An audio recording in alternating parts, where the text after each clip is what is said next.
Welcome into a wild and wacky Wednesday here on Main Street Sports Today, presented by the Tennessee Orthopedic Alliance of Columbia. That's Wade Neely.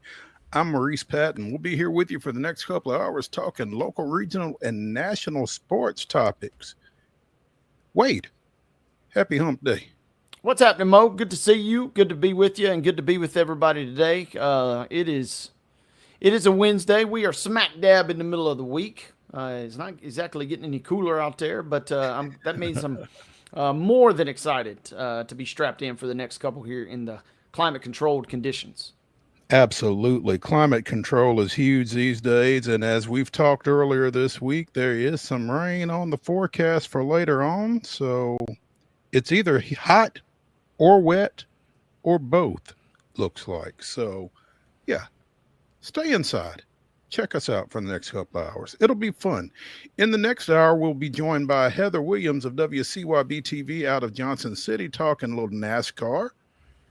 Always fun to get with Heather on Wednesdays. And, you know, she's going to be in a good mood because Chicago went about the way she expected it to, I think. So looking forward to touching base with her and getting her thoughts on that and NASCAR heading to Sonoma for the upcoming weekend. So always fun again when we get with Heather in the second hour of today's show. In our next segment, we'll be joined by John PERROTTO, who has covered the Pirates for years for various media outlets in and around Pittsburgh, currently with Pittsburgh Baseball Now, but felt like it'd be a good time to check in with John. Dave Parker getting ready to go into the Baseball Hall of Fame, posthumously, unfortunately. O'Neill Cruz just named to the All-Star Games Home Run Derby, among others. We will check in with him on that and all things Pittsburgh and a lot of MLB talk. So be sure and stick around for that. We'll also be talking a little Braves, as little as possible. Some Astros, little Sounds action from last night. And the grab bag is brimming with stuff. We've got WNBA, we've got NBA, we got college football, excuse me. Got a little hockey to talk about. And so we got plenty going on today. And again, it is Wild and Wacky Wednesday. We will be wrapping up in the final segment with the weirdest, wildest, wackiest, and most wondrous news from across the globe and Florida. Stick around for that. You're telling me we get Florida again? This Wednesday is kind of getting better and better just as you were going through all that here. We've got Florida, but we've got Florida with a twist. Actually, we've got two items coming out of the Sunshine State in Wild and Wacky Wednesday. So let that whet your appetite there a little, Mr. Neely, and our listeners as well. It's always fun when we can get Florida man into Wild and Wacky Wednesday. But again, there's a little bit of a twist here. So be sure and stick around for that. Going to be a lot of fun. Again, big show, lots to talk about, lots to get to. We might as well go ahead and dive right in with yesterday's results, some of today's results, and today's schedule on the Rundown. This is the Rundown. Lock and load, boys and girls. It is time to wind back the clock to Tuesday night results as we kick off our Wednesday rundown. Let's go to Major League Baseball, where the Guardians defeated the Astros last night. 10-6 was your final there. The Athletics defeated the Braves last night, 10-1. The Nashville Sounds in minor league baseball action pick up a 12-2 victory over the Durham Bulls. A couple of WNBA games on the slate last night. Washington picks up an 81-79 victory over Chicago, and it was the Liberty defeating the Aces 87-78. Bonus score from Salt Lake City last night. Not good for the Memphis Grizzlies. They fell to the 76ers in summer league play, 91-90.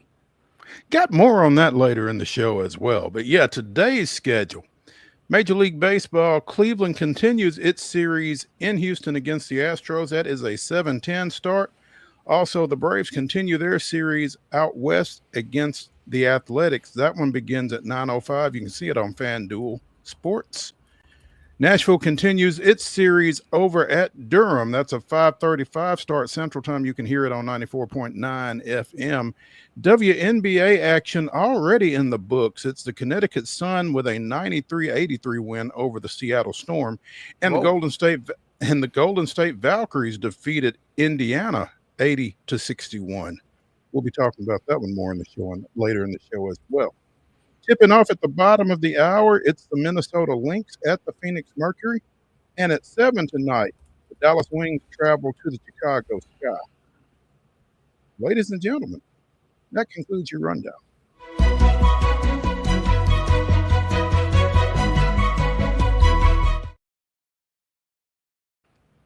Your top story brought to you, as always, by the fine folks at Piggly Wiggly in Neely's Mill in Columbia. Be sure and check out their delicious daily deli lunch options available from 11 a.m. until 6 p.m. Also, their hand-cut meats and everything is cost plus 10% at the cash register. Piggly Wiggly, Neely's Mill, Columbia, bringing you our top story.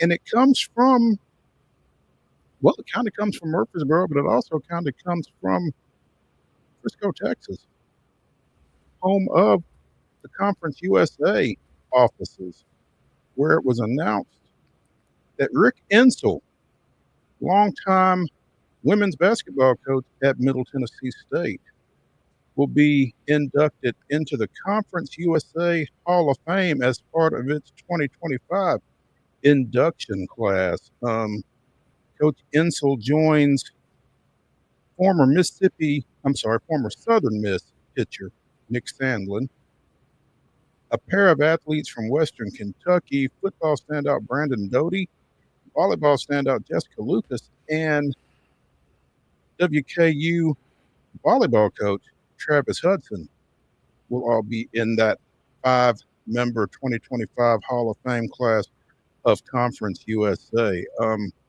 Rick becomes the third inductee from Middle Tennessee State since the Conference USA Hall of Fame was established in 2019. He follows Kevin Byard and Dean Hayes, who were both inducted last year. So, big honor for Rick. Another Hall of Fame for the former Shelbyville Central Golden Eaglettes coach. In 20 years over at MTSU, and it's hard to believe it's been that long, but it has. Rick is 489 and 165. That means he's going to go over the 500 mark in women's college basketball victories this upcoming season. Middle has won 4 regular season titles, 9 tournament championships since joining Conference USA in 2013 and 2014. Has been named Conference Coach of the Year twice.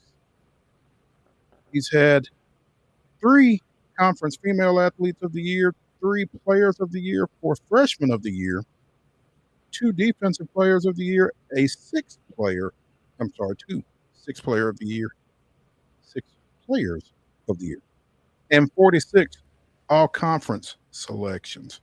So, say all that to say that he and MTSU have been pretty dominant in this league since joining it.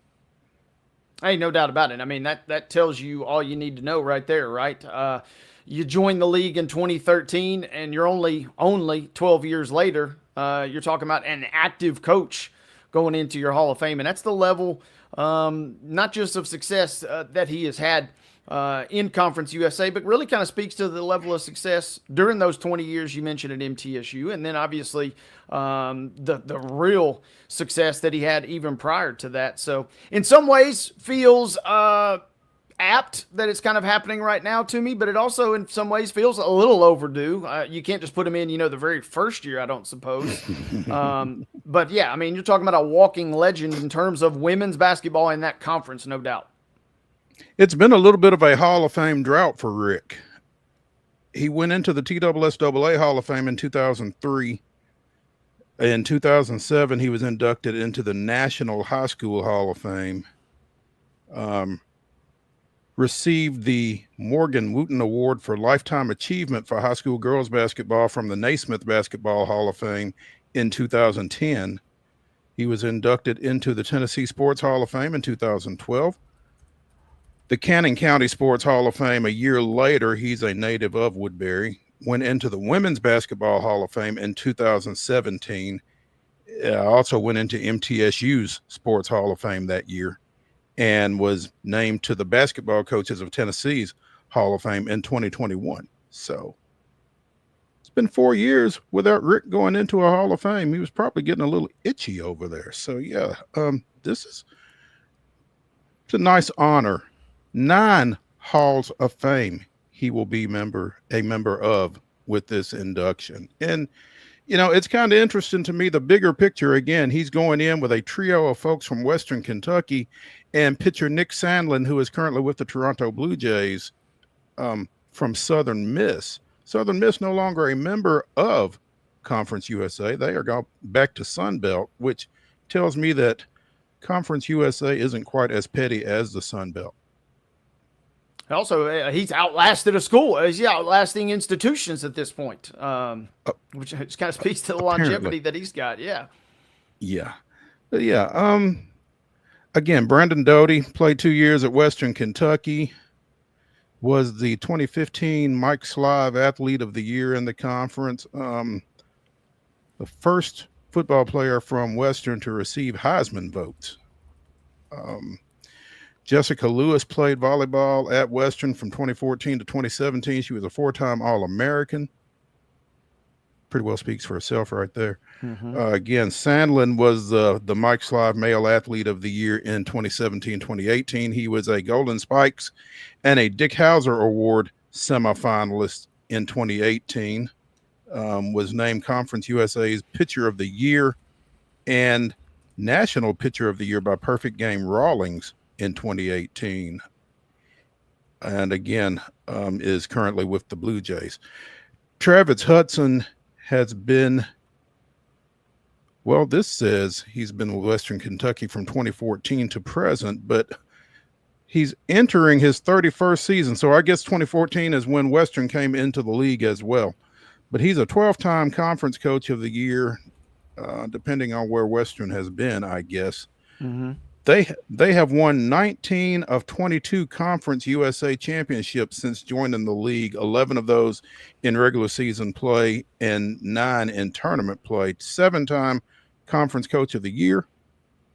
And Western has an active streak of 92 straight conference regular season wins.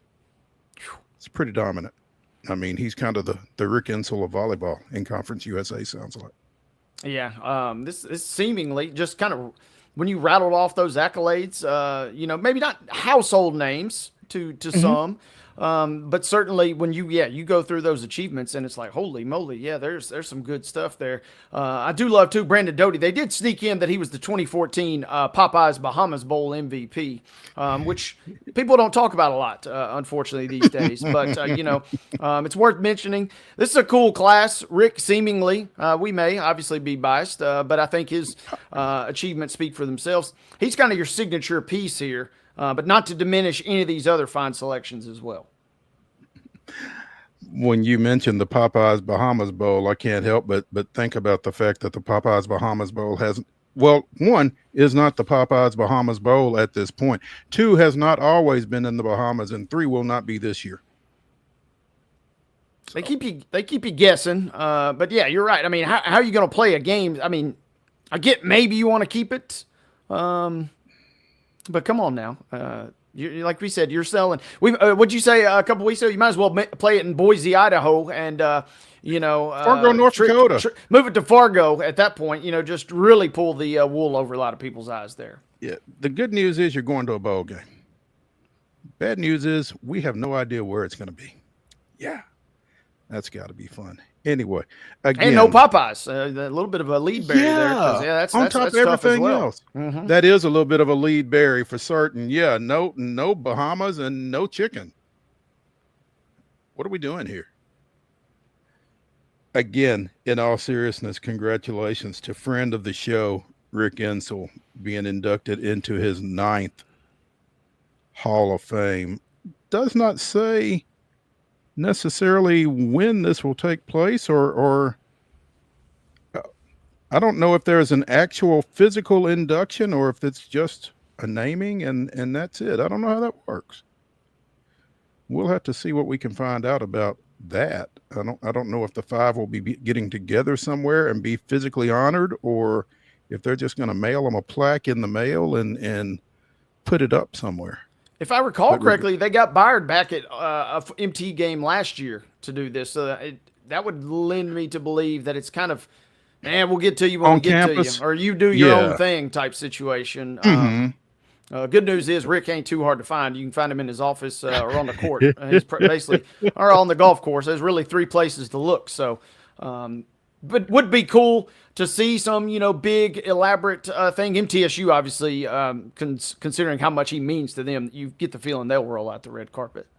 Oh, without question. I don't know if it'll take place during a basketball game or at halftime of a football game that they will recognize him, but certainly they will, like you said, roll out the red carpet, and deservedly so. Again, 489 career victories at MTSU, more than 1,200 for his career, taking into consideration that reign of dominance that he had over at Shelbyville Central prior to arriving at MTSU. And Chris Massaro with some glowing comments. Rick Insell has set the standard for excellence in women's basketball, not just at Middle Tennessee, but across Conference USA.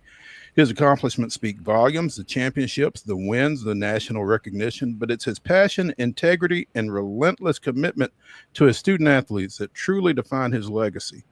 We are incredibly proud to see him take his rightful place in the Conference USA Hall of Fame. Pretty well says it all. Again, Rick Insell, a member of the Conference USA Hall of Fame. Congrats to him. Let's take a break here on Main Street Sports Today, presented by the Tennessee Orthopedic Alliance of Columbia, as we get going here on Wild and Wacky Wednesday. When we come back, we'll be joined by John PERROTTO of Pittsburgh Baseball Now, talking a little baseball. Stick around.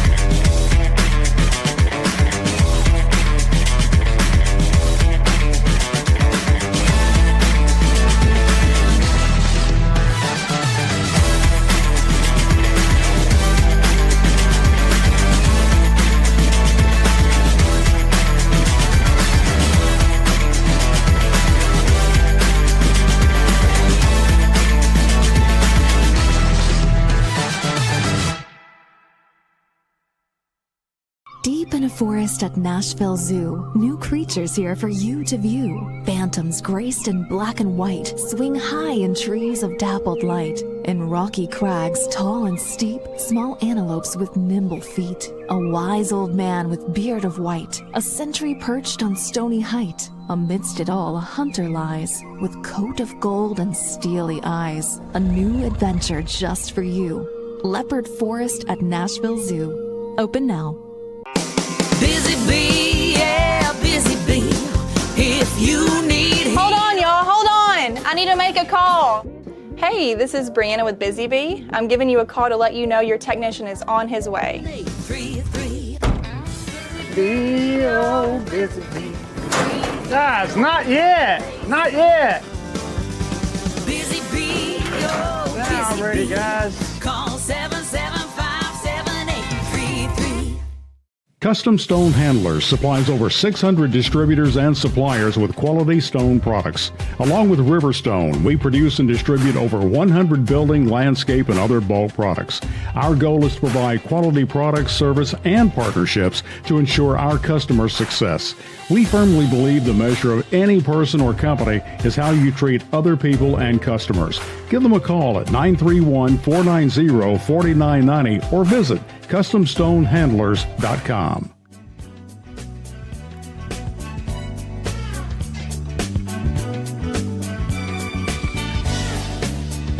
Welcome back into Wild and Wacky Wednesday here on Main Street Sports Today, presented by the Tennessee Orthopedic Alliance of Columbia. That's Wade Neely. I'm Maurice Patton. In the final segment of the show, we'll be bringing you the weirdest, wildest, and wackiest news from across the globe and Florida. But right now, We're pleased to have with us from Pittsburgh Baseball Now, the inimitable John PERROTTO joining us. JP, good afternoon. Good afternoon. I'll have to get my dictionary out for that one. I hope that's a good thing you called me, but how are you, Mo?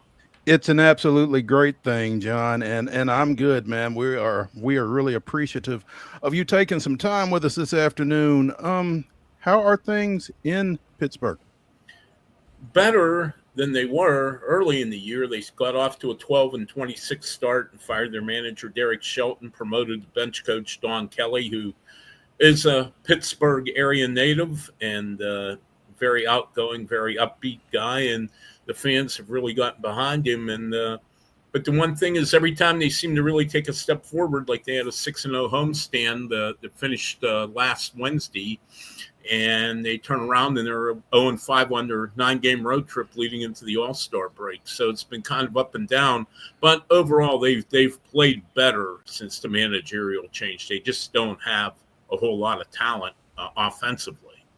Yeah, and to that point, John, we talked on this show about that situation. I think Derek Shelton was the first manager to get fired this season. He was followed by Bud Black in Colorado and by Brandon Hyde in Baltimore. But, the point that we really kept coming back to was we didn't really know what the expectations were for Pittsburgh coming into this season, that, Derek Shelton did not perform to the level of. Well, internally, they thought they could make a run at the playoffs this year. And last year, they came out of the All-Star break. They swept Philadelphia. They were only a couple of games out of that third and final wild card in the National League. And it looked like if they made the right trades, maybe they could both bolster themselves and push themselves into the playoffs for the first time since 2015. Instead, they made the wrong moves at the trading deadline. They got worse, and they fell apart with a 10-game losing streak in August. And, there are a lot of people within the game that wondered if Ben Cherington, the general manager, and Shelton would be fired after the collapse last year. They weren't. But then it became clear very early this season, Mo, that a change needed to be made somewhere. They weren't only losing, but they looked terrible while they were doing a lot of mental mistakes, a lot of base running mistakes, a lot of fielding mistakes. And when you have a team that doesn't hit very well, I mean, you can't beat yourself. You've got to play solidly in all those phases of the game. Well, it's good to have that insight because, from you being a little bit closer to it, obviously, than we were, it was just kind of we didn't quite get it, but I will certainly defer to you on that. And you feel like they're putting a better product on the court, on the field under Don Kelly now?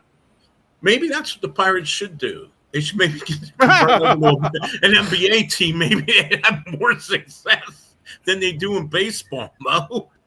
That's actually, you might be onto something there in that Freudian slip. But anyway, they've played better. I mean, Donnie's a good baseball guy. He had over 6 years of big league service time, and he'll be the first one to admit that he wasn't a very talented guy, but he learned to play every position. He did play every position at some point in his career when you count a couple games as emergency catcher and as a mop-up pitcher, mainly with Detroit. And I think that carries some clout. And Pittsburgh's a very provincial city. And I think anyone from here will admit that. If you're not from here, there's always suspicion at first. Is this guy okay or not? And I think the fact that Donnie is a Pittsburgh guy has definitely helped the fans' perception of the team. And again, I think what would help Donnie more than anything is a couple of more legitimate big league hitters, because they just really struggle to score runs. It probably didn't hurt in Pittsburgh that he got tossed, twice in his first 3 games or something like that? Yeah, he got thrown out. And he's really a mild-mannered guy. If you ever talk to him, you would think, this is a guy who would never get thrown out. He's like, so level-headed and so calm. But he stood up for his players early on, and I think that struck a pretty good tone in the clubhouse.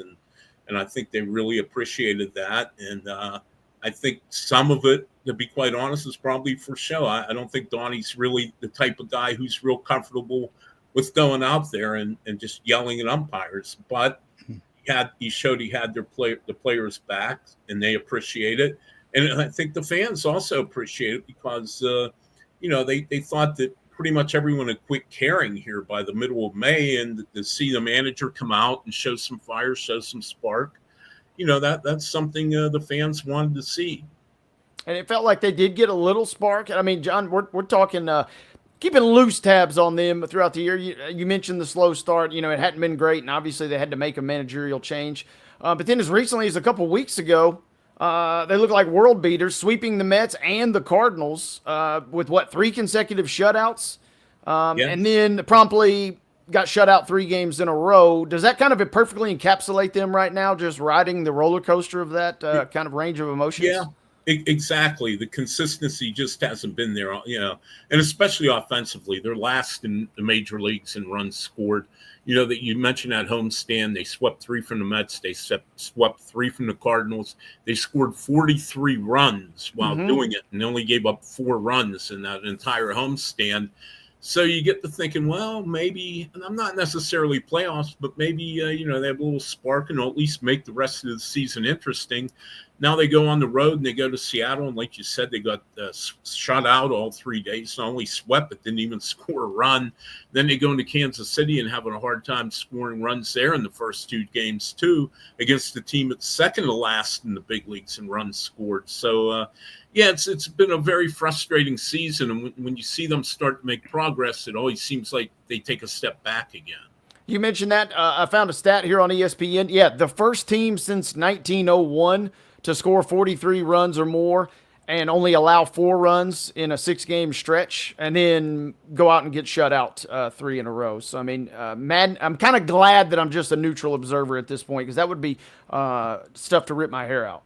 Well, the thing about Pirate fans is they've learned to accept failure. They've had 4 winning seasons in the last 32 years. And, the sad part is, but when they do play well, when they do start to show any kind of spark, people get excited. I mean, and,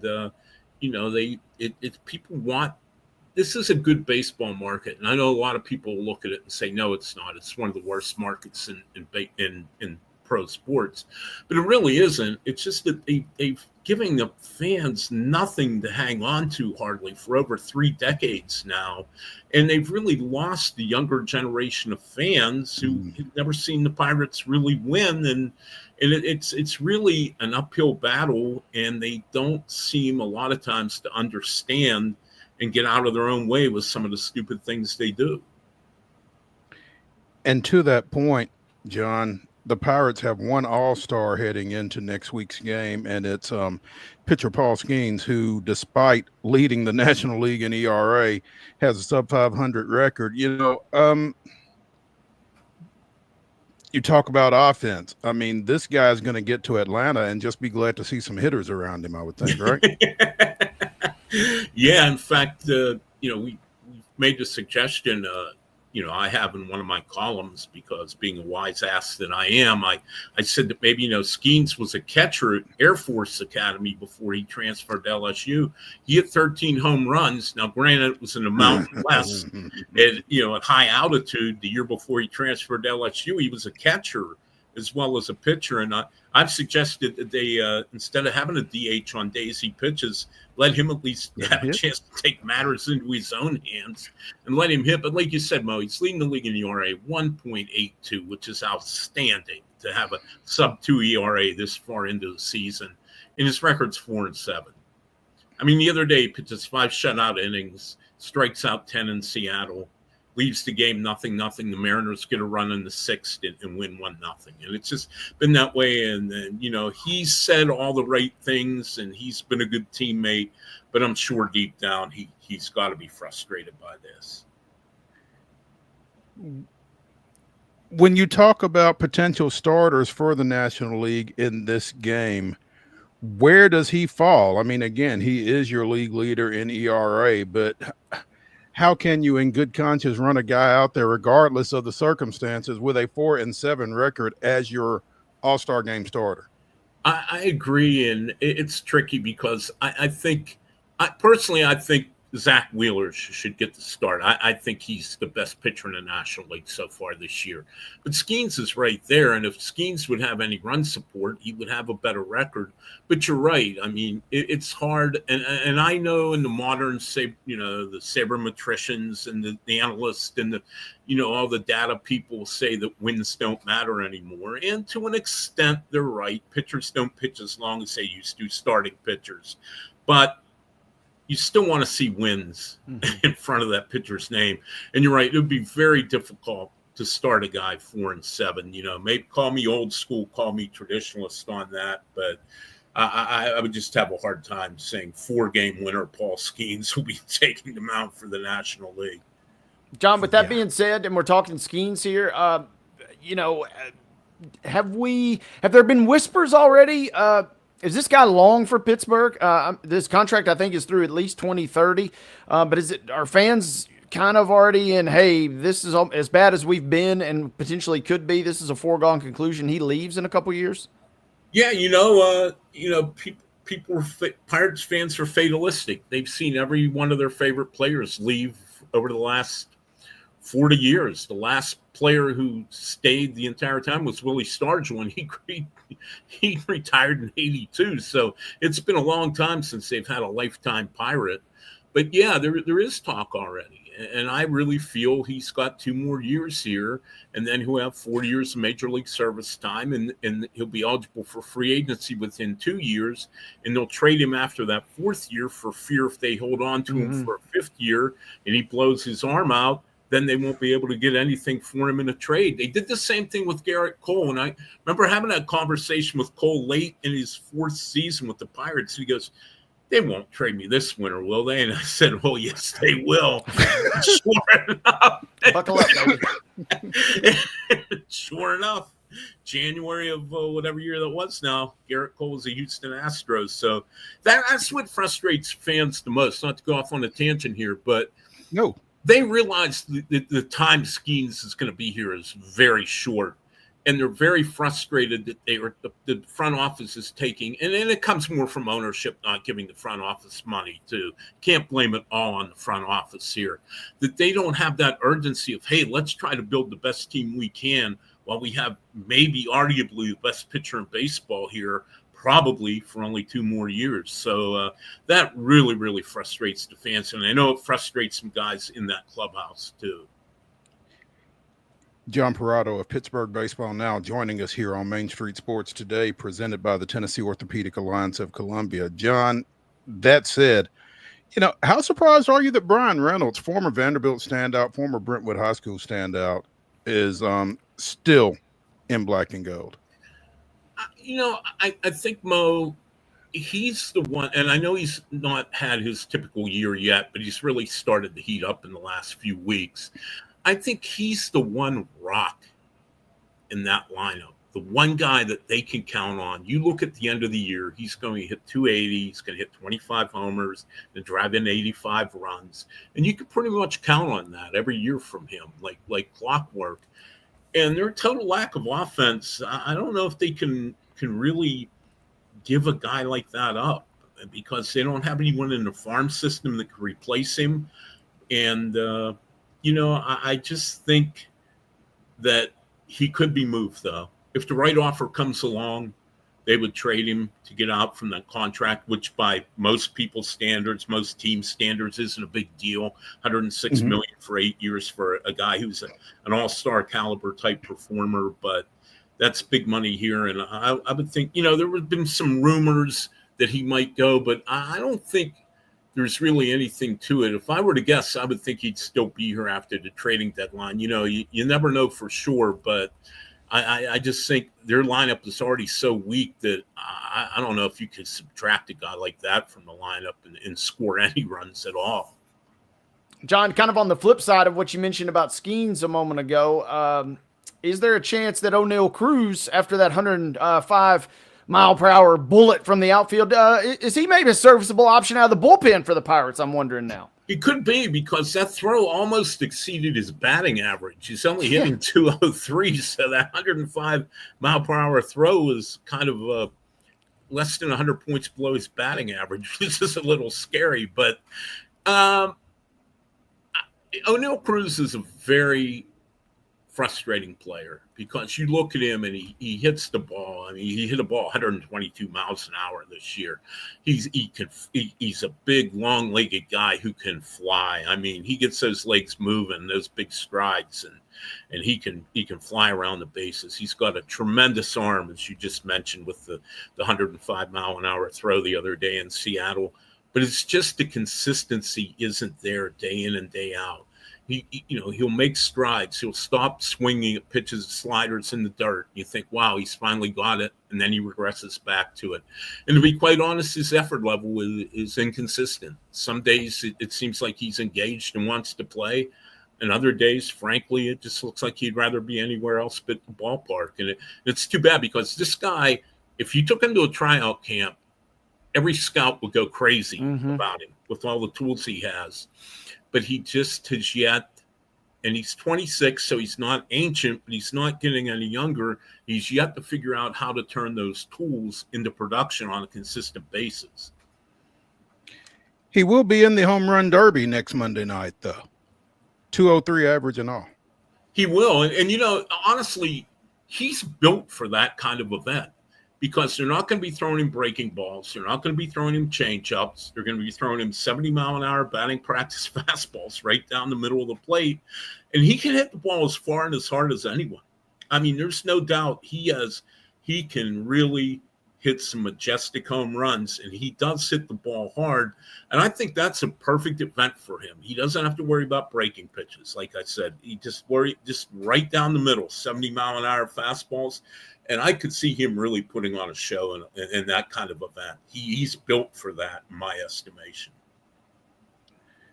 He is one of the latest names. I think they are up to 6 now.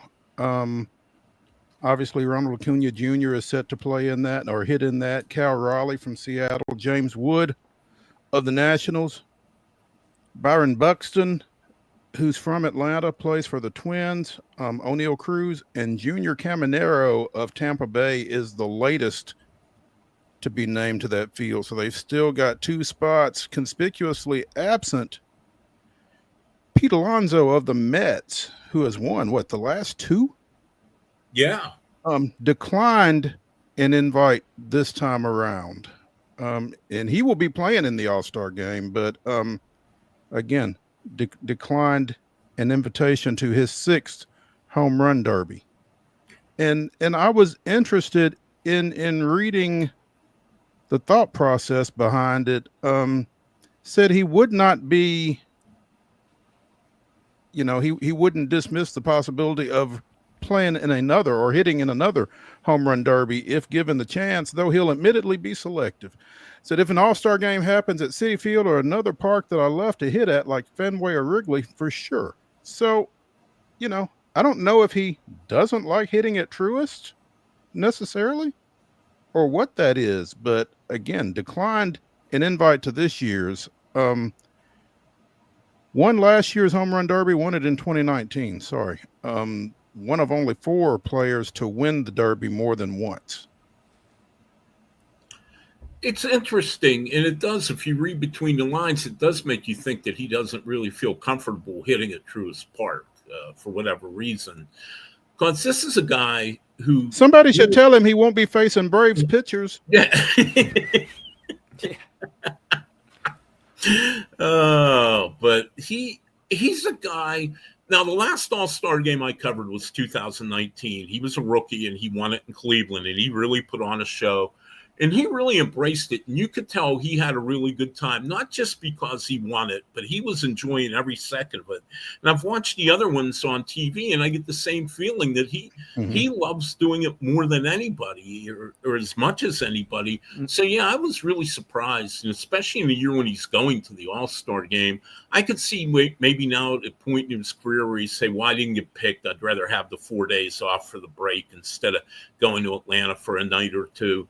But, yeah, that one really, really surprised me. And, I wish they could get more people to participate. I mean, obviously, you'd love to see Aaron Judge be in one of these one year. When Mike Trout was in his prime, I know a lot of people always were bummed out that he would never get in the home run derby. And, and nothing against Junior Caminero and James Wood. And James Wood's a very talented young player, and so is Caminero. But I don't know, when you're trying to attract more the casual sports fan, not the really hardcore baseball fan for an event like that, I don't know if that really excites just the ordinary sports fan to say, oh, wow, Junior Caminero is going to be there. And again, he's a really outstanding young player, but it just doesn't I don't think it excites a lot of people. Like if Aaron Judge were in it, if Shohei Ohtani were in it, I think then. And, obviously Cal Raleigh's in it, and I think with the year he's having, people will be excited to see how he does. But I think on the whole, they have to incentivize it somehow to get the very best sluggers into this event on a yearly basis. John PERROTTO of Pittsburgh Baseball now joining us here. John, just got word, in fact, friend of the show and Main Street Media colleague David Wilson sent me a note. The ABS system will be in play during the All-Star game, similar to the way it was used in spring training. Each team will get 2 challenges, and you got to call it immediately and tap the helmet. Somebody got thrown out over that during a regular season game earlier this year. But thoughts? I usually, when MLB rolls things out, it's either a disaster or close to a disaster. But I only was in spring training for just a few days when the games were being played, so I just got a very limited look at it in person. But most of the players I talked to seemed to like it okay. They think that it went fairly smoothly in spring training. And I like the idea. I don't like the robo-ump necessarily, where every pitch is going to be called by a machine, by a computer, what have you. But I do like the fact that you can challenge a couple of calls a game because, I mean, let's face it, the umpires miss a couple of pitches here and there during the course of a game. And I think anyone that's, squatting right behind a hitter with a ball coming 100 miles an hour and moving all over the place, it'd be easy to miss a couple of calls too. So I like it. I like the idea. I know that Rob Manfred would like to implement it next year. I don't know if I'd be completely okay with it next year. I'd love to see him test it another spring just to make sure. But I think it's definitely coming sooner rather than later, the ABS. Feels like it. Yeah.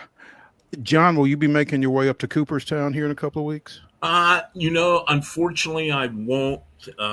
I was planning on going on my own to see Dave Parker, and then unfortunately Dave passed away, and our local guy from Pittsburgh here, and also Dick Allen, who's a very local, just grew up, lived a few miles from me here in Wampum, Pennsylvania, where he grew up. This little tiny town in western Pennsylvania. And it's sad for me because I was long a proponent of Dick Allen getting in, and Dave Parker. I thought both of them. Maybe, I'm a little biased. I'm from Pittsburgh, and Dick Allen was one of my heroes growing up because he was from just a few miles away from where I grew up. And of course, Dave Parker, my formative years, my teenage years, he was the best player in baseball. And I got to know both of them after they retired a little bit and really, really liked both of them a lot. Really good guys. And I wish I could go, but not this year. I did go last year to see Jim Leland, and it was a lot of fun. And I don't know if any Pirates will be going into the Hall of Fame except Paul Skeens in the next 50 years. And I don't think he'll be wearing a Pirate cap when he goes in. So I don't know, but I'll eventually get back up there again sometime. It's a very special weekend, and it's just a magical little place, Cooperstown. It's like something dropped out of like a time warp or something. It's like this village, like from the 1890s or something, instead of the 2020s. And it's really a neat experience. And anybody ever has a chance to make their way, and it's not easy to get to. It's off the beaten path. But I can't say enough that it's worth the trip to go. You definitely got to be going there to get there for sure. But Yeah. it really felt like a gut punch to hear that Dave Parker had passed, especially again as close to his induction as it was, and it's just tragic that he wasn't able to actually take part in that ceremony coming up here, and just unfortunate. But John PERROTTO of Pittsburgh Baseball Now joining us here on Main Street Sports today. John, we appreciate you taking some time with us, and good luck to the Pirates here in the second half. Yeah. They need it. I'm sure they'll appreciate it. But thanks for having me, guys. I really Absolutely, appreciate it. It's John. good talking with you. You as soon. well. We'll catch up. Okay, sounds good. Anytime. Thank you. You're welcome. Let's take a break here on Main Street Sports today, presented by the Tennessee Orthopedic Alliance of Columbia. When we come back, we'll keep up the baseball talk, whether we want to or not. Stick around.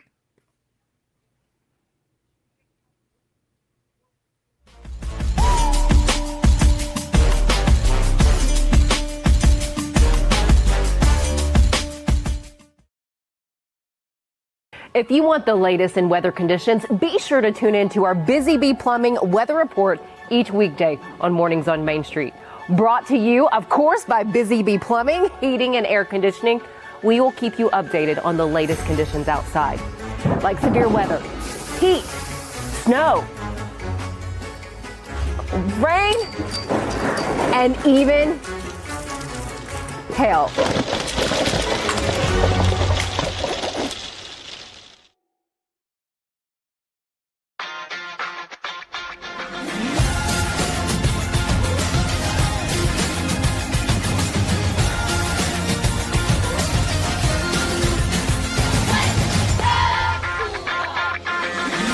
Zion Christian Academy at zioneagles.org or 931-388-7531. You can schedule your appointment to visit their beautiful campus. Again, zioneagles.org or 931-7531 to schedule your visit today.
July 9th, 1986, with Omar Moreno getting the start in center field, Dale Murphy's streak of 740 consecutive games played came to an end as the Atlanta Braves downed host Philadelphia 77-3 without the former two-time NL MVP.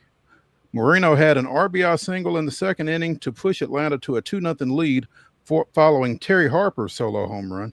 And the Braves went ahead for good on Ken Oberfeld's two-run base hit in the fourth, while Doyle Alexander scattered 8 hits over 7 innings and struck out 6 for the win. That was this day in Braves history. Last night, Atlanta opened a 6-game road trip to West Sacramento and St. Louis, 3 games in each. 9:05 start out on the West Coast, and by 9:11 it was about a 1-0 game, of courtesy of a Lawrence Butler first pitch inside the park home run off Didier Fuentes.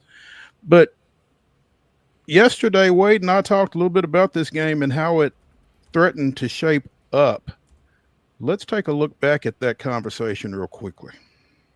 Again, Atlanta 2-9 over their last 11. Of those 9, 3 have been by shutout, and in 3 others, they've only scored 1 run. So it's not hard to figure out where the struggles start for Atlanta. Well, if you're looking for some potential offense, that is the ballpark to do it. Don't know, trying to scramble to find an official forecast for tonight, but over under in that game's listed at 10.5. Balls seemingly fly out of that place, especially in the day games. Whenever it gets really warm, it's been a juice box to say the least. So, if you're looking to tune in to some offensive firepower, that might be your ticket tonight. Well, the way the Braves have been swinging it of late, I'm a little concerned because if they get close to that 10.5, I'm just hopeful the Braves can hold up their end of that, but we'll see how it goes.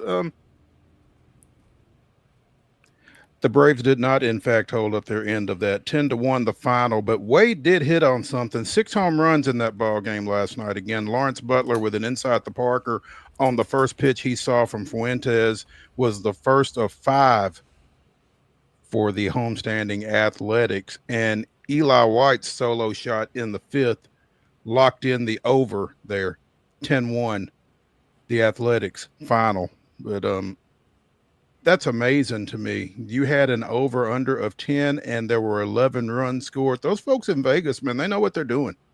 Know what they're doing some of the time. They did also have the Braves team total over-under yesterday at 5.5, and they had the A's at 4.5. So they get it. They get right occasionally, and yeah, more often than not, to say the least. Real quick on that ballpark factor there. I'm not sure when this list was updated, but Sacramento is the 5th highest in terms of dingers this year. Dodger Stadium, 169 total. That new box down there that the Rays are playing at Steinbrenner in Tampa is at 138. But Sacramento, Sutter Health Park, is at 129. I'm telling you, it's the day games in particular. I was a little gun shy on the dingers possibly flying last night, but maybe the A's got them. If you're a Braves fan, maybe the A's got them out of their system all last night because there were many. Well, I don't know if it was the ballpark or the pitchers, because Jesse Chavez gave up a couple as well. But the ball was certainly flying last night. Fuentes gives up 3 in the first inning, and once the Braves are down 5-0 in the first, they're not coming back from that. You mentioned it real quick. You mentioned it too. The inside the park home run. Those are in vogue now. First time in MLB history that a player, or we've had a leadoff inside the park home run, and then we had a walk-off inside the park home run in the same day with the A's and Giants doing those feats last night. Now, I guess because this was on the West Coast that they took place in the same day, I'm not sure that it would have necessarily we're splitting hairs there. But Patrick Bailey, the catcher for the San Francisco Giants, hit a 3-run inside the park home run last night to walk off the Phillies 4-3.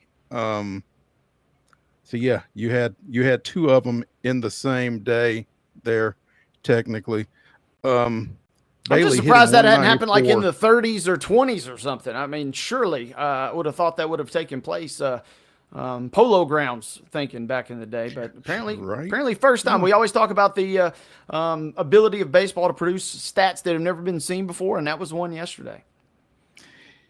First inside the park walk-off home run by a catcher since the infamous Benny Tate back in 1926. I have no idea who Benny Tate is, but yeah.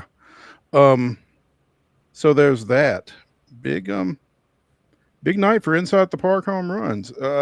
It sounds as if Bailey is about the last person you would expect to hit one. One of the slower players in the majors with an average sprint speed of 25.6 feet per second.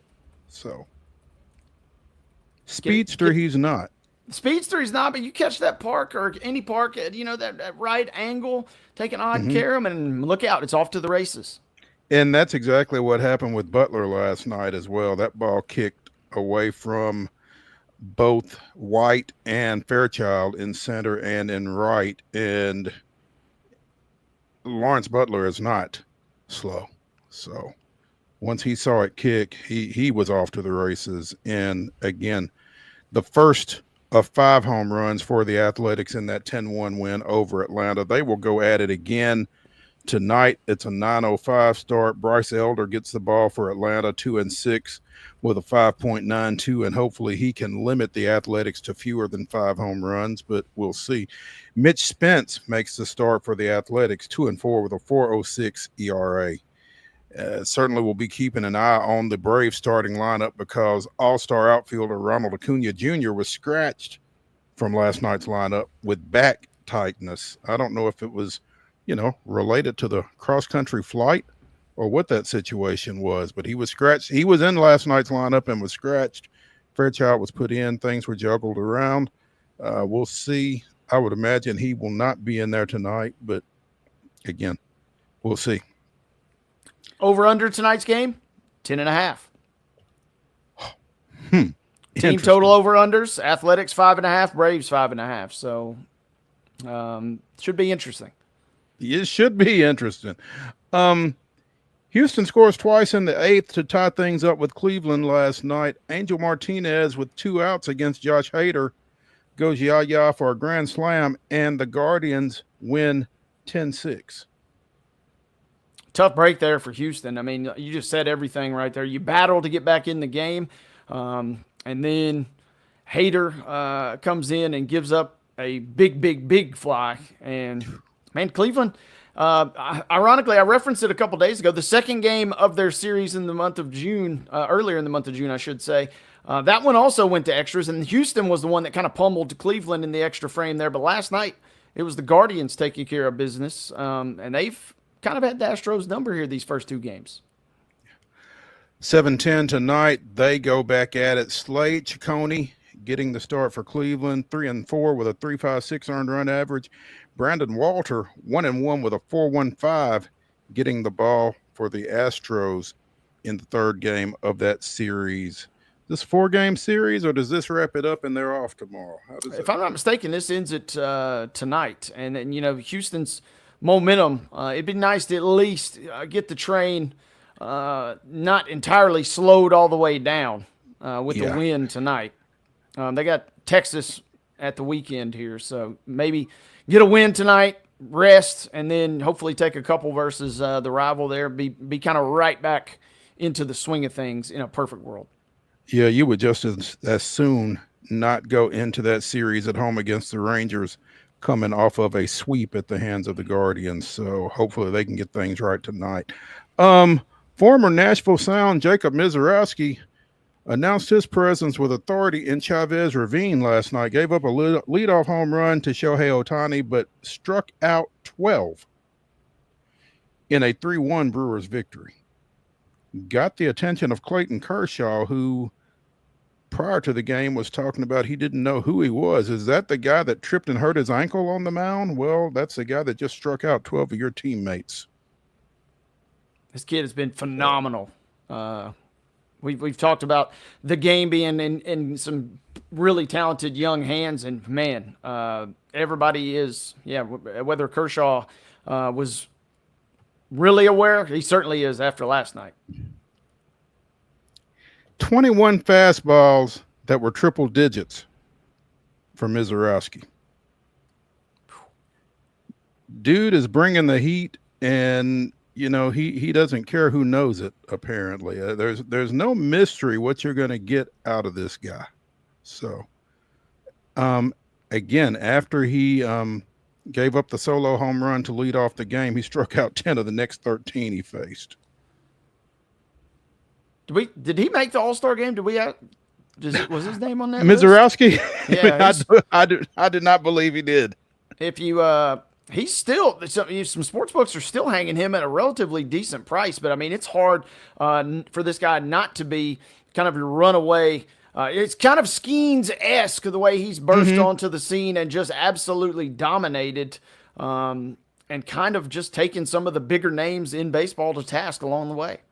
Yeah, and it's funny, man. I mean, Major League Baseball hitters will tell you they can put wood on anybody's fastball if they can time you up. But so far that's not been the case with Mizorowski, and we'll certainly be keeping an eye on how far that can go for the ex-Nashville Sound.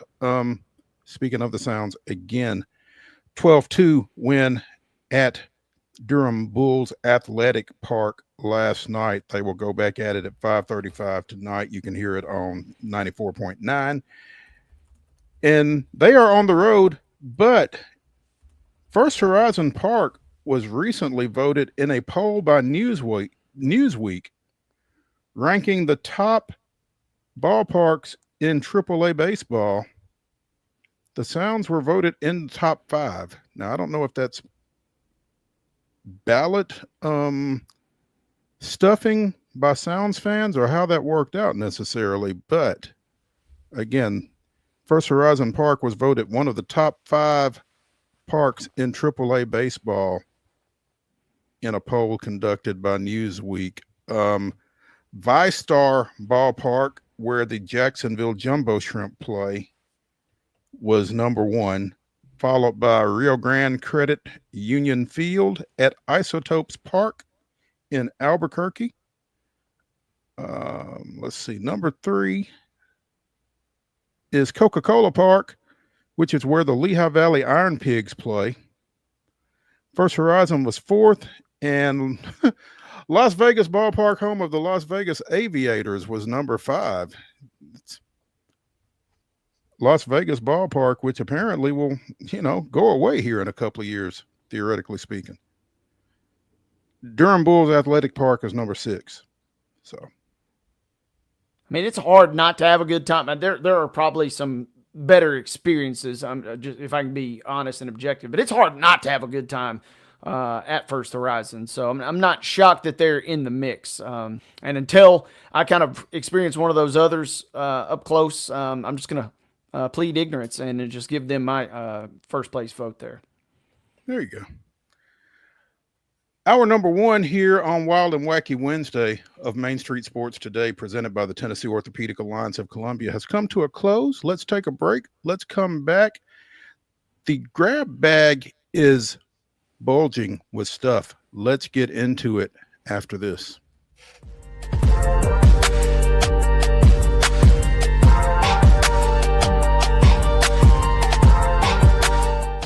Jones & Lang Sporting Goods here in Columbia has been outfitting teams, officials, and anybody else from T-ball to college for 50 plus years. Be sure and check them out at 931-388-8060 or online at jonesandlang.com. Jones & Lang Sporting Goods, the look of a winner. Zion Christian Academy at zioneagles.org or 931-388-7531. You can schedule your appointment to visit their beautiful campus. Again, zioneagles.org or 931-7531 to schedule your visit today.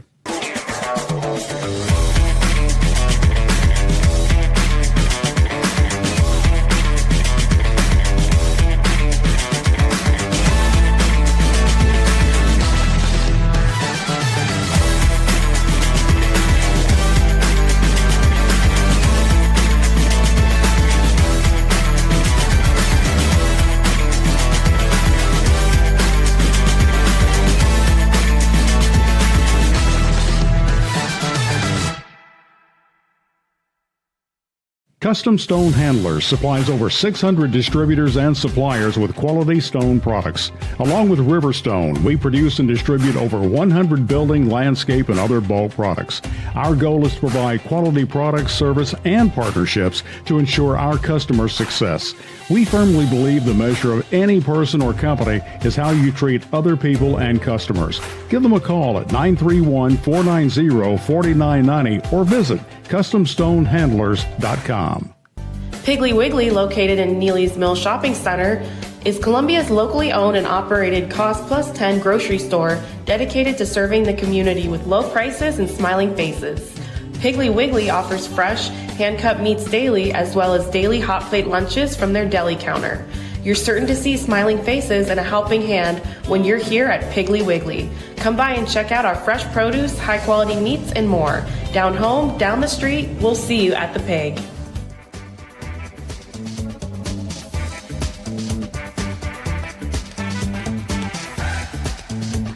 Hour number 2 of Wild and Wacky Wednesday here on Main Street Sports Today, presented by the Tennessee Orthopedic Alliance of Columbia, starts right now. That's Wade Neely. I'm Maurice Patton. Let's get into the grab bag. We had Tennessee State hockey coach Dwante Abercrombie on a few months ago as we were talking about the Tigers getting ready to hit the ice for the 25-26 school year and becoming the first historically black college and or university to sponsor intercollegiate ice hockey. Well, news yesterday is that the Ice Tigers, I guess, debut will be delayed. They are now aiming reportedly for a 26-27 launch.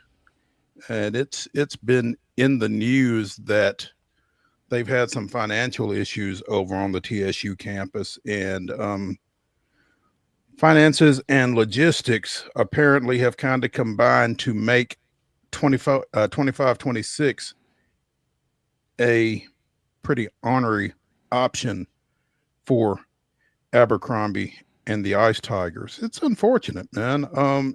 Especially with the backdrop of Fisk just dropping its women's gymnastics program earlier this year after, garnering so much national attention for that since it started up, and they actually competed 3 seasons. Mm-hmm. And so now TSU struggling to launch what obviously would be a historic program should they actually be able to get it going. But they've had they've had some financial issues. They've had some turnover with leadership. Enrollment is down.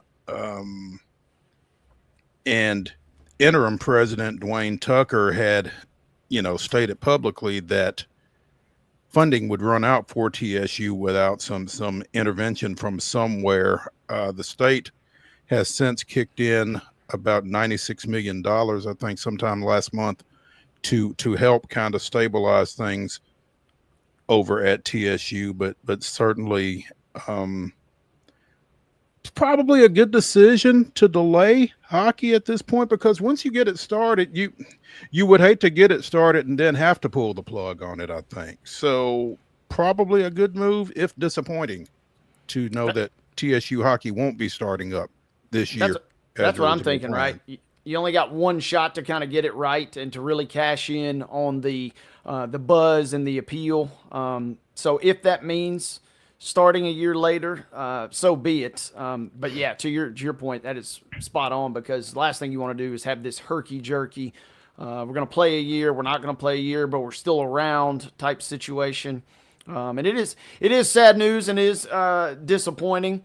And I mean, now the question will be, does this really ever get off the ground? You certainly hope so. And the reason you kind of really remain hopeful too is because, kind of like Coach Abercrombie told us that day, you got the NHL's kind of support behind this. And I don't know exactly what that means. I'm not opening up the books or anything.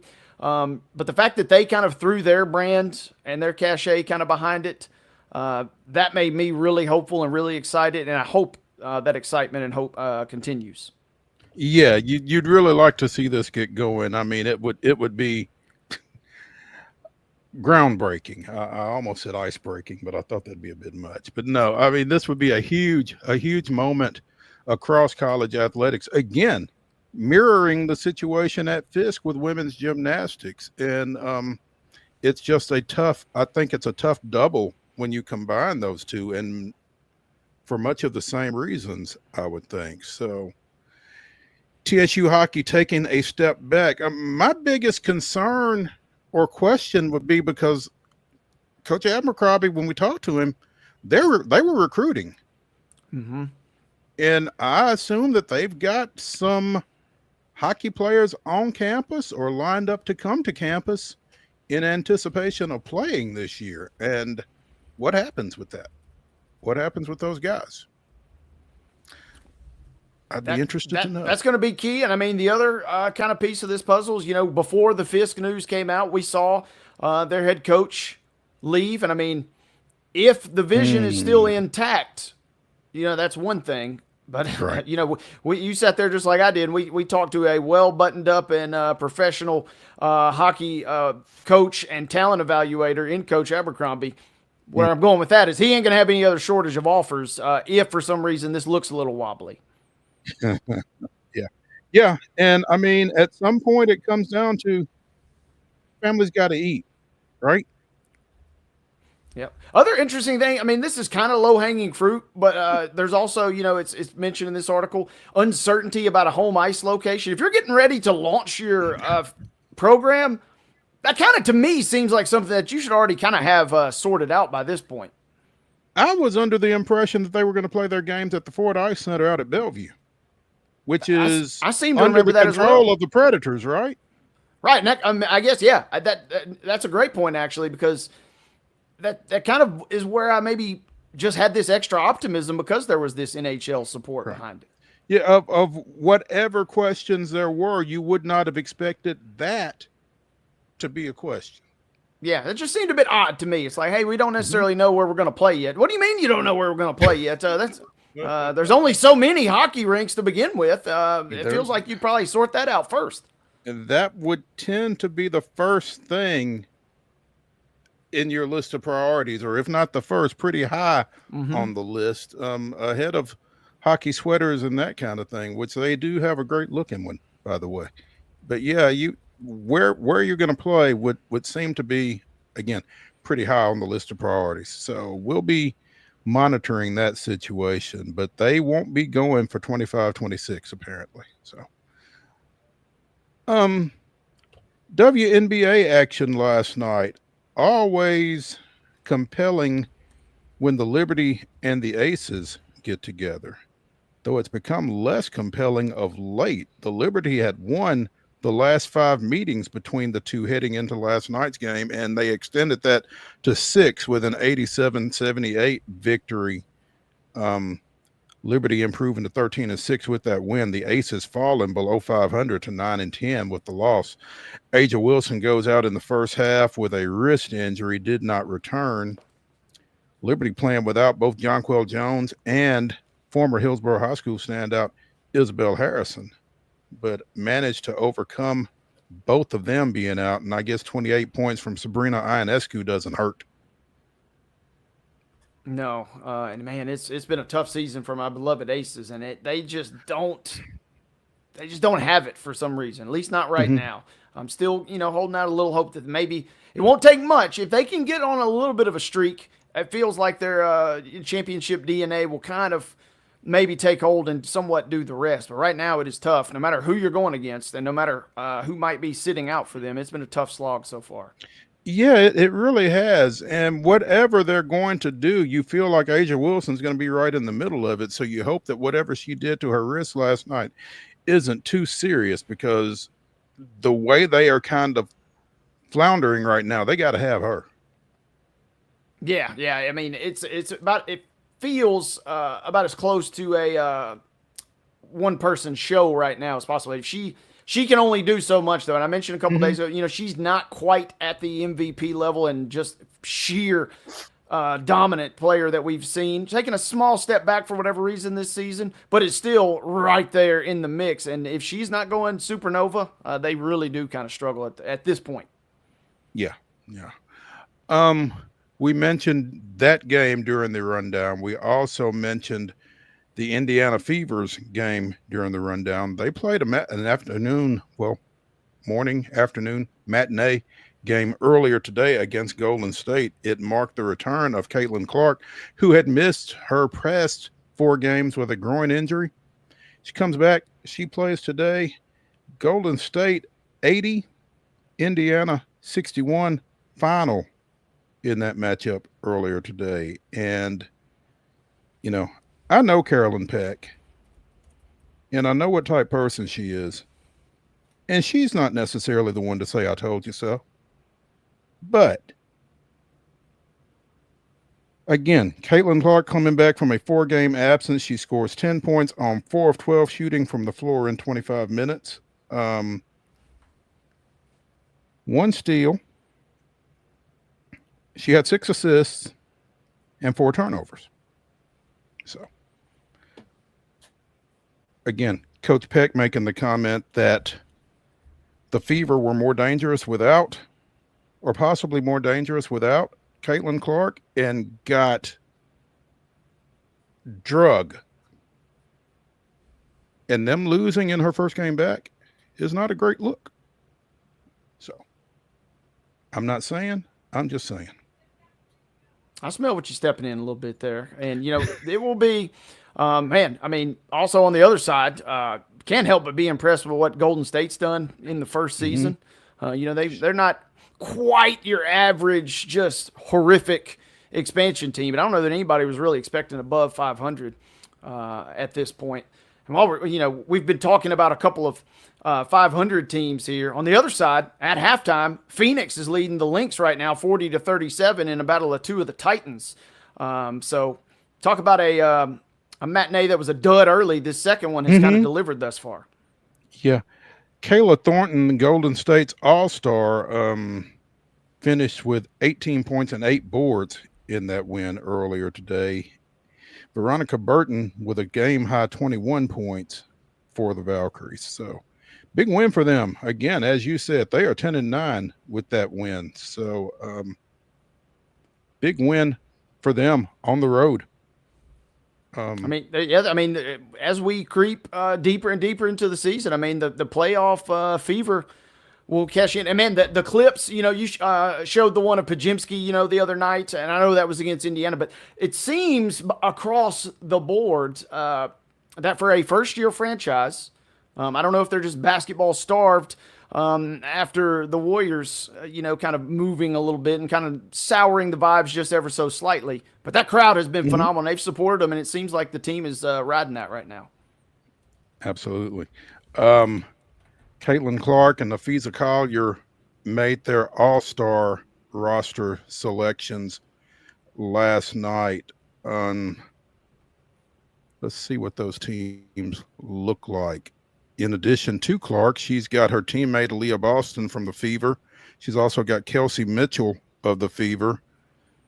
Joining her and them will be Ionescu, Wilson, Satu Sabali from the Mercury. You've got Gabby Williams from the Seattle Storm, rookie Sonia Citron, and rookie Kiki Iriafin from the Mystics.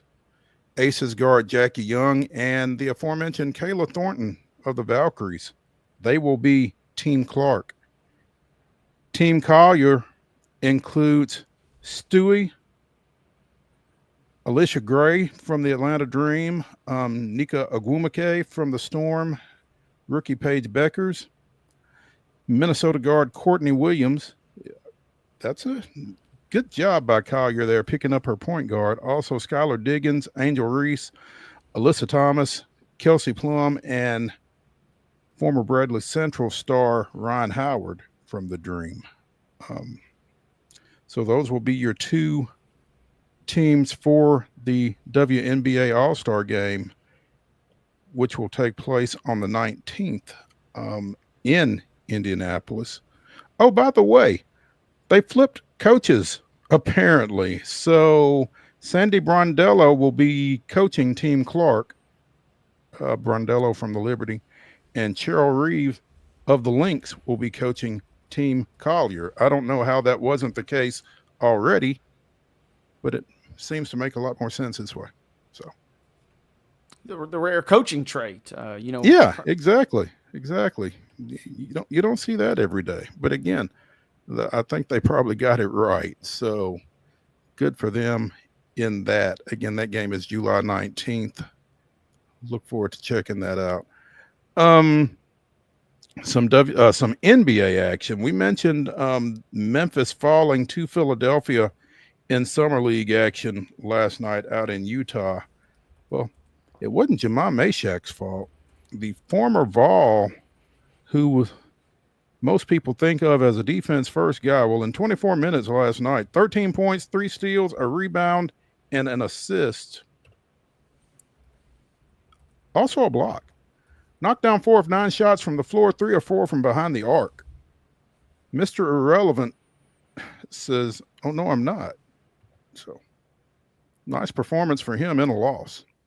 Yeah, a chance for some extra kind of eval because the Grizz also they had Jalen Wells and G.G. Jackson out last night. We still have yet to see Cedric Coward and Cam Spencer, who's played well in the first couple of games. All those guys didn't even see the floor. So Meshack and I mean, I've never heard of any of these other guys, I'll put it to you that way. So he was kind of right there in the thick of things, and it was good to see him play well and, be curious to see kind of what his potential role might be. Certainly, his defense is going to be his calling card, right? You would think. And, Memphis could use a little backup guard with some defensive presence. They seemingly have kind of moved a lot of their chess pieces around, barring something crazy happening in the next couple of weeks. So, yeah, you had him in the mix. And, I'd like to see Coward get out there and just kind of – I don't know if he's going to play when they switch to Vegas, I think starting tomorrow. But, man, it'd be nice to see him kind of get going. Maybe he sits the entire thing. But, yeah, it's cool to see Meshack kind of getting a little run. And those are where you can really flip a franchise. I mean, we saw Jokic get drafted during a Taco Bell commercial. I mean, the fact that guys – in the second round, you're on such a cheap deal. If you can find any sort of value there, that puts you that far ahead of everybody else. All right.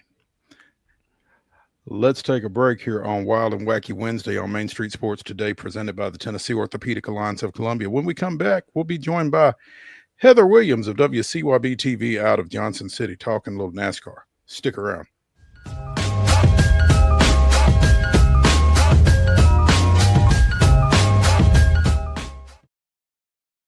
Deep in a forest at Nashville Zoo, new creatures here for you to view. Phantoms graced in black and white swing high in trees of dappled light. In rocky crags, tall and steep, small antelopes with nimble feet. A wise old man with beard of white, a sentry perched on stony height. Amidst it all, a hunter lies, with coat of gold and steely eyes. A new adventure just for you. Leopard Forest at Nashville Zoo. Open now.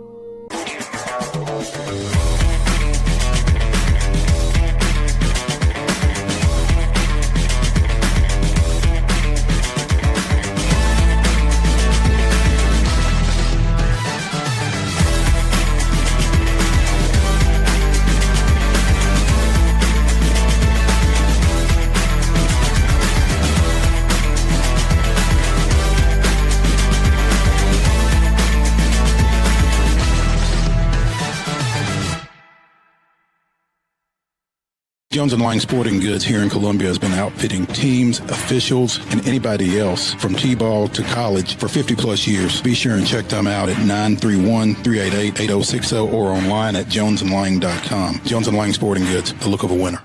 Piggly Wiggly, located in Neely's Mill Shopping Center, is Columbia's locally owned and operated Cost Plus 10 grocery store dedicated to serving the community with low prices and smiling faces. Piggly Wiggly offers fresh, hand-cut meats daily, as well as daily hot plate lunches from their deli counter. You're certain to see smiling faces and a helping hand when you're here at Piggly Wiggly. Come by and check out our fresh produce, high-quality meats, and more. Down home, down the street, we'll see you at the Pig.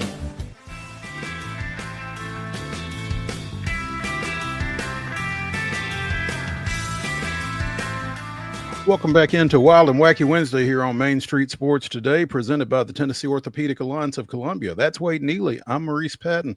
In our final segment, we'll be bringing you the weirdest, wildest, and wackiest news from across the globe and Florida. Stick around for that. Right now, though, we're pleased to have with us Heather Williams from WCYB-TV out of Johnson City, talking a little NASCAR. Heather, good afternoon. The world and Florida. I like that we consider Florida just a whole different part of the world. Spot on for weird. It's his own thing. I mean, it's spot on. It's spot on. Show me the lie, right? You ain't lying. I don't got one. So there you go. There you go. Heather, are you as impressed by Shane Van Gisbergen's performance this weekend in Chicago as I am, from the standpoint that not only did he win the Cup race, but he won the Xfinity race the day before? I mean, yes and no. I'm not at all surprised. It is always incredibly impressive what he does, but not at any point any more surprising, right? He is the undisputed king of the street courses in NASCAR and working towards being one of the all-time greats on any kind of road/street course with right and left-hand turns. He has 3 wins already. He's already in what equals out over 3 years to be not even a full season of racing in the Cup Series, is already the most successful foreign-born driver in the sport with 3 wins. And they're all on road courses, right? I mean, that is just what he does. He is so good at it. It is so impressive to see. He just has something in his car control and his ability to maneuver left and right-hand turn. It's just beautiful to watch. So impressed, yes. Surprised, no. There we go. Okay. That's fair. I would just think running one of those races would take so much out of you that to come back 24 hours or less later and do it again, I think it's the double that impresses me. Not so much, I mean, for everything that you just said. I mean, his skills in that arena seem to be unparalleled, but just doing it, asking yourself to do it back-to-back days and actually doing so successfully, I think is where I'm particularly impressed. And I think that's where it just shows what athletes NASCAR drivers truly are, right? I mean, especially now, they're in amazing shape. A lot of them, you know, ride cross-country bikes or run marathons or do whatever. They have workout regimens that are equal to an athlete in any sport. And so by doing that, because he also did the double in Mexico and came in second in the Cup in the Xfinity race. No, I'm sorry, he didn't do it in Mexico. He's doing it this weekend in Sonoma, but he has done it before on road course races. That's right. They switched Sonoma for this. My brain was jumbled up a little bit there, but I mean, drivers do it quite frequently. But that part of that is just being, you know, in shape. You know, you train to be able to sit in the car for that amount of time and do it. And sometimes when races get rained out, like last week on my podcast, I talked to Justin Haley. He has the record for the most laps run in a NASCAR race in a single day because he ran the 300-mile rained out race at the Xfinity Series race at Charlotte, and then 600 miles in the Coke 600 that night. So he ran 900 miles in a day at one racetrack. So, but that is, I mean, that's what they train for. That's what their whole life is training to be able to be in those cars. And on Saturday with SVG, the thing that was really impressive was they wear the cool suits. Some of the drivers do. That pumps cold water underneath their fire suits because the fire suits are extremely hot. His cool suit failed, so it was pumping warm water around in his body and cold water. And it actually happens a lot. That's why some of the drivers have decided not to wear it because they'd rather suffer through being hot in the fire suit than having, 70, 80-degree water pumping around, It's supposed to be keeping you cool and doing the opposite. So, but he got really worn out on Saturday because of his cool suit failing. So I think that makes it impressive in the fact that when you have to fight through those kinds of things, because the other stuff they train for, they're ready for. It's like, can you be impressed that Patrick Mahomes can run down the field, even though a local talk show host called him fat, which is a whole other discussion for another day. But are you impressed that he can do, run 60 yards down the field on a touchdown? Sure. Could you and I do it? Probably not. But that's what Patrick Mahomes trains for. So it's the same kind of thing. Dumb question, Heather. You mentioned Sonoma there and going to do it again. I assume that was planned ahead of time. It wasn't as if he said, oh, okay, yeah, I won 2. I'm going to try and win 2 again. Yeah, no, he was originally supposed to run Mexico City because he's running for Junior Motorsports. And then proposal came for Daniel Suarez to run that car at Mexico City, which obviously in Mexico City, having the Mexican-born driver was an advantage. So he swapped out Mexico City for Sonoma. But it was planned for him to do the double more than once. This weekend came to be Sonoma like 2 or 3 weeks ago before Mexico City. So, and real quick, final maybe comment on him. At what point, where is he? on the all-time list of maybe street or road guys? I mean, it feels like we're kind of obviously just scratching the surface, but I'm curious maybe where he ranks already because he's been so dominant thus far. He's good. He's really good. I wouldn't put him in the all-time greats yet, but I think what makes what he's done so impressive as far as all-time in NASCAR is coming over from another series like Australian Supercars. Marcus Ambrose did that, but Marcus Ambrose only won 2 races over a long period of time, and it took him a while to get that first win. When Juan Pablo Montoya came over from F1, it took him a while to get a win. The thing that's been so impressive for SVG and what he's done on the road courses is not that he's good at road courses, because there's been plenty of other people that have come from other disciplines. It's how quickly he's adapted to this car, to the NASCAR, because that's where some of the best of all time struggle, right? Dario Franchitti was an amazing IndyCar driver. He never could get used to a Cup car, right? He never could get it. Now, this generation of Cup car with the stock bodies and those kind of things are much closer to an Australian supercar than some of the previous generations of Cup Series cars have been. But he's doing an Xfinity Series car too, which is more like the old Cup cars. So his adaptability in different types of cars is kind of similar to Kyle Larson's. And I think that's what makes it so impressive, that he has been able to jump in a completely different kind of car and find success right away. It's hard. Hard but impressive. Yeah, for sure. Yeah. Heather Williams of WCYB-TV out of Johnson City joining us here on Main Street Sports Today, presented by the Tennessee Orthopedic Alliance of Columbia. Okay, so you weren't necessarily impressed with SVG. You certainly weren't surprised. Not surprised. Okay, you weren't surprised. Who were you surprised by this weekend in Chicago? Honestly, it went pretty close to script, right? The guys that are good on this kind of racing that were supposed to be up front were the guys that were pretty much up front. The guys I would say that were the most surprising maybe were the ones that had trouble. Not like guys that overperform, but guys that underperform. Like just in general, it was a rough weekend for Hendrick Motorsports. And all 4 of their guys are pretty good on the road courses, and Alex Bowman and Kyle Larson specifically on the street course. But none of those 4 cars from Hendrick Motorsports, Bowman worked his way back into the top 15, top 10, but none of those guys really had like a great day. They all had trouble. They all had to start at the back of the field, and they never really recovered from the trouble they had over the weekend. Actually, I lied. I will bring up one person who I was impressed by, because I just talking about starting at the back of the field reminded me. Denny Hamlin. Denny Hamlin did not get to put down a qualifying lap. He blew an engine before he even got on the field, then raced his way from the back towards the front, and had a good day. And he's not been good on right and left-hand turns in the next-gen car. But he had a good weekend. So I will say Denny Hamlin, I was impressed by. Finished 4th. Yeah.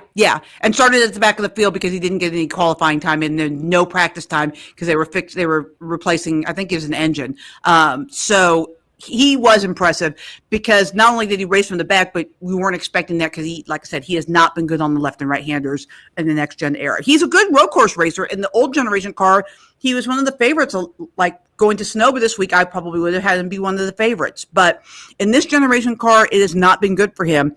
But he had a good weekend, and he kind of needed it. He kind of needed to have a good weekend because he was slipping a little bit in the regular season standings. Heather, you mentioned last week, I believe, on our show that this might be the last stop in Chicago. That race might potentially get moved around. If that is the case, was this the best one that they've put on? Mother Nature, I think it started pouring rain like the second the race ended. They got the whole thing in and it looked great. But what will be the takeaway if this is the last we see of Chicago? Yes, in the sense of it was the best because the weather was good. You got to kind of see what those cars do in the dry. I enjoy seeing those guys slip around in the wet. So I really particularly enjoyed last year's because the year before they had to cut it off early at the SVG year because it was getting dark because they had like torrential flooding and they had to wait for that to be over because you can race in the wet but not in the floods. So I enjoyed last year's race as well. But just from a fan experience and all of that kind of stuff, it definitely was the best. Now, I will say after this weekend, there did start to be a small groundswell of people that would like them to return to Chicago. The drivers really seem to enjoy it. The city seemed a little bit more interested in possibly renewing this relationship, but I also think that they're probably pretty far along with discussions with both San Diego and Philadelphia, who they've been talking about road racing. So I would say, I don't know anything. Like, I haven't heard anything official, but if I was guessing, I would say it's probably past the point of they're probably not coming back next year.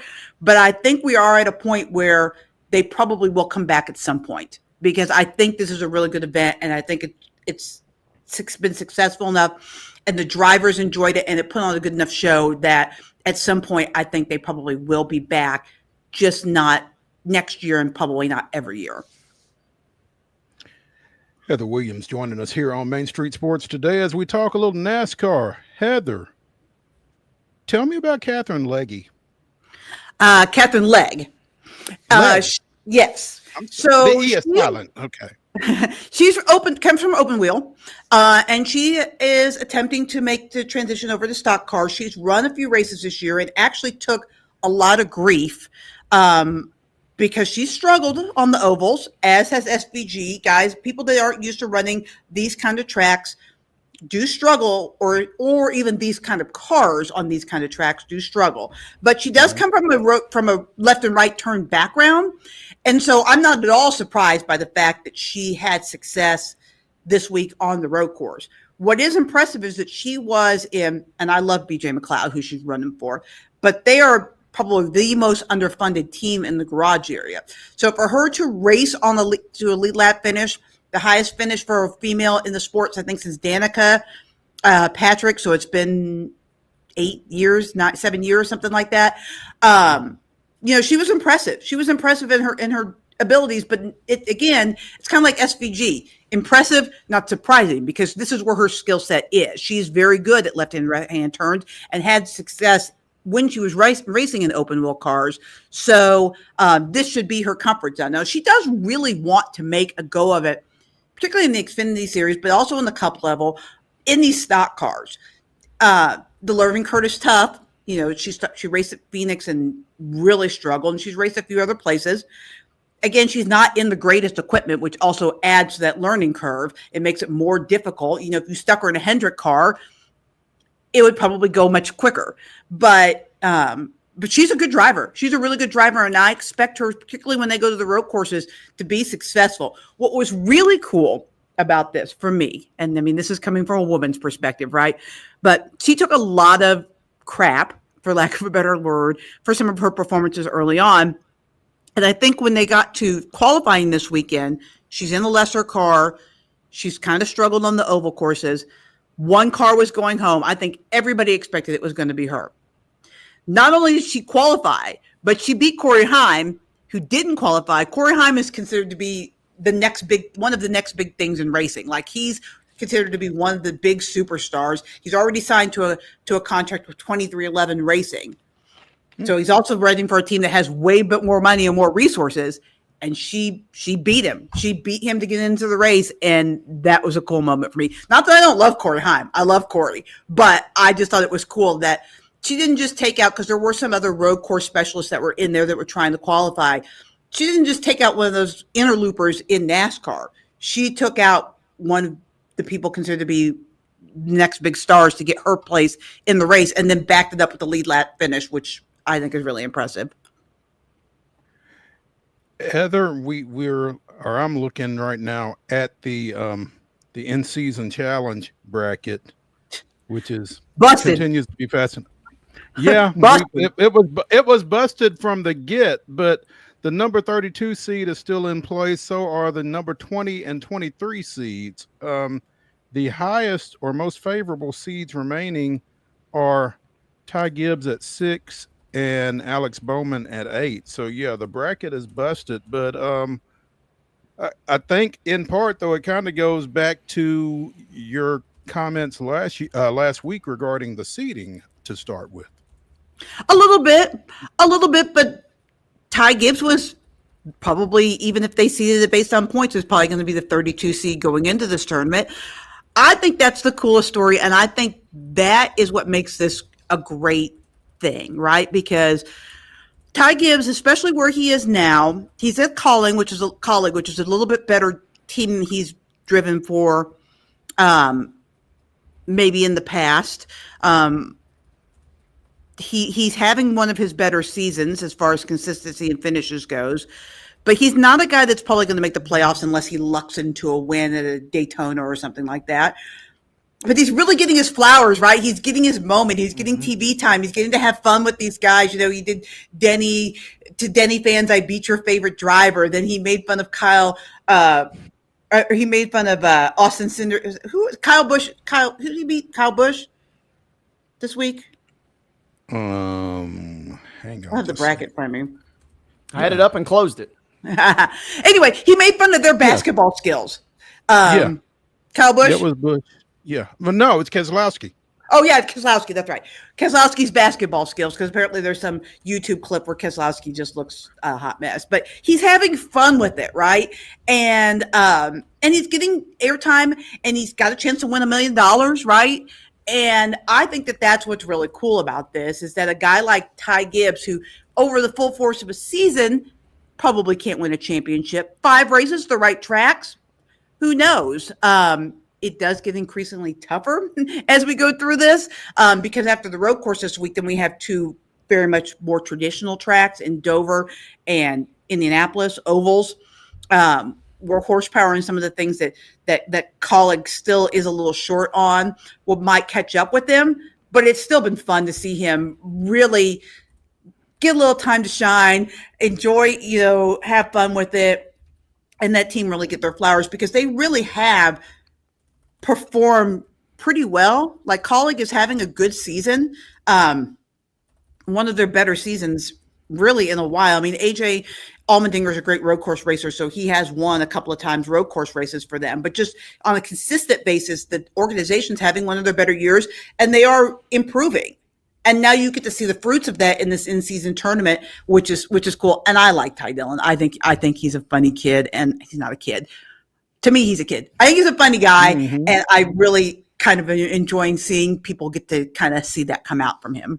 Heather, what do you think NASCAR officials, given this its first run through here, what's kind of the internal chatter? Is the excitement kind of still there, considering how chaotic the bracket has been thus far? I think that the biggest thing has been probably the excitement level is not as big as it would have been, because there were so many upsets, right? Because if you do a March Madness bracket and your bracket is trash after the first day, it's literally in the trash the first day, right? You're not really paying attention like you would if you had, 15 of your Sweet 16 teams in the Sweet 16. So the bracket was so blown up that I think that they will probably look at that a little bit and either not start at Atlanta. Now, it just worked this way because this in-season challenge is a partnership between TNT and DraftKings. And so it is going across TNT's race docket of races, which started in Atlanta. So I think that they might look at either where this starts and or perhaps reevaluate the seeding, because I think that they did the seeding the way they did to try to facilitate some upsets, right? To create some upsets where I think they found out they didn't really need that, right? The way that Atlanta went, it didn't need any help. The upsets happened pretty naturally. So I think that they will probably look at those 2 things. I don't know that they'll change it.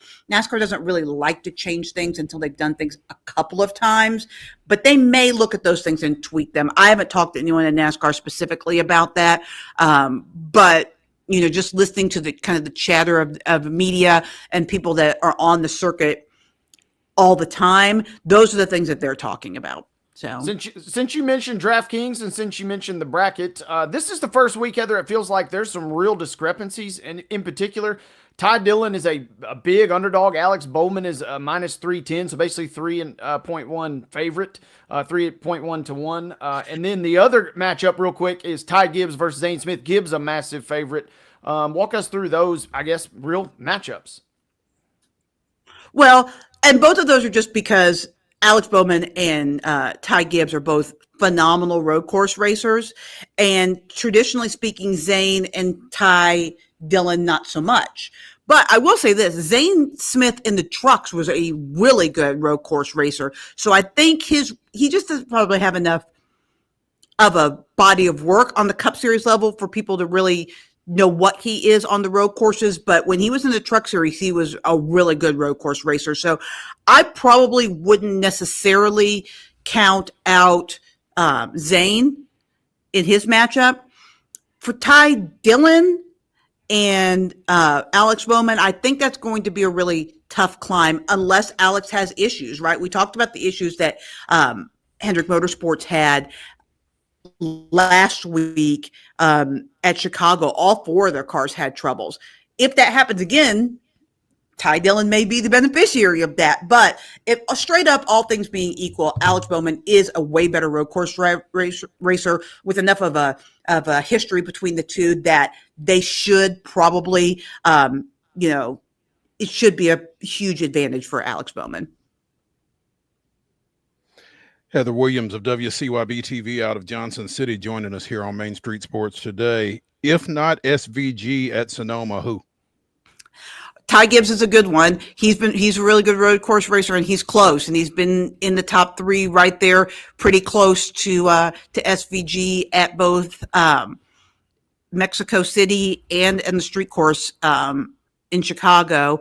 I think Tyler Reddick he's a really good road course racer, and that team, they've had some struggles, but you could really see this week they kind of figured some of that out.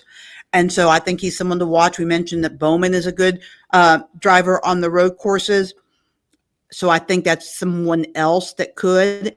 And then Michael McDowell. Michael McDowell was actually leading, won the first stage, started in the front row next to SVG, was leading and beating SVG. Now, some people have theorized that SVG was just kind of playing with him because he has been known to do that. But Michael is a very accomplished road course racer. And I do believe he might have still lost, but I think he would have had something for SVG, but he had a stuck throttle, which, gas pedal stuck, that's kind of a problem when you're trying to go right and left because you have to slow down. So he had to drop out of the race because of the mechanical failure. But I think he's someone to watch too because he's so good and because he was able to run up there next to SVG for at least a stage. I think that gave him confidence, and I think that he really feels like he can go to Sonoma and maybe beat SVG. There we go. Heather, as always, we appreciate your insight, and it's always fun hanging out with you on Wednesday, and look forward to doing so again next week. I know. Can you believe we're 3 weeks away from the baseball game?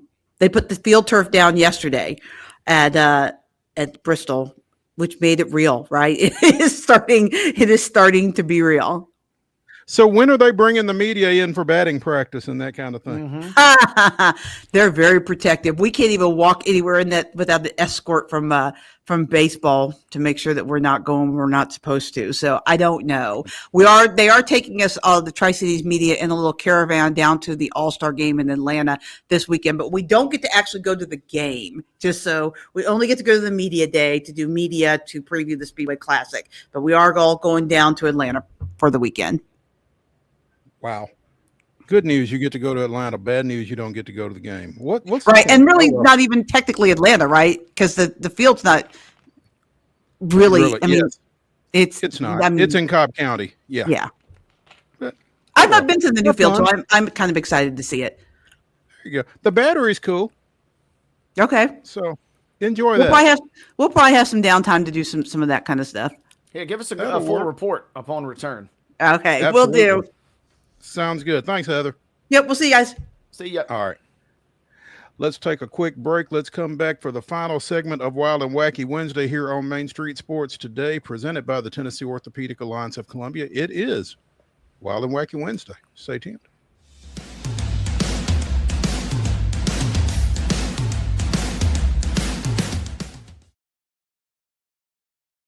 Being in Tennessee, we wanted to try to keep it as local as possible, so we have an entire section of our menu that is just dedicated to local whiskeys like Uncle Nearest, Jack Daniels, of course, George Dickel, Nelson Brothers, Greenbrier Whiskey, and all of our taps are all local. From 2 o'clock until midnight, we've got food every day for you guys. A good handful of appetizers, some entrees, and a couple salads and things like that. My name is Ethan Kanata. Please come down and see us at the Pick Lobby Bar here at the Omni in Nashville. At Delta Dental of Tennessee, we know our success begins and ends with providing superior quality service, and that includes serving those who need it most. This year, we're celebrating 25 years of giving back to the community we call home. Delta Dental, along with our Smile 180 Foundation, supports Tennessee's dental colleges and oral health education, children's hospitals, free and reduced cost dental clinics, and other like-minded charities. Here's to the next 25 plus years of ensuring healthy smiles. There's a line that links us all. Most of the time, we don't even think about it, but it's everywhere. Illuminating our neighborhoods, empowering our businesses, and helping us to recharge. Whether it comes from our grids, the sun, or a kind heart, we believe in the power of good energy. And as your family and region continue to grow, you can trust that we'll always be there for you. Middle Tennessee Electric, bringing good energy.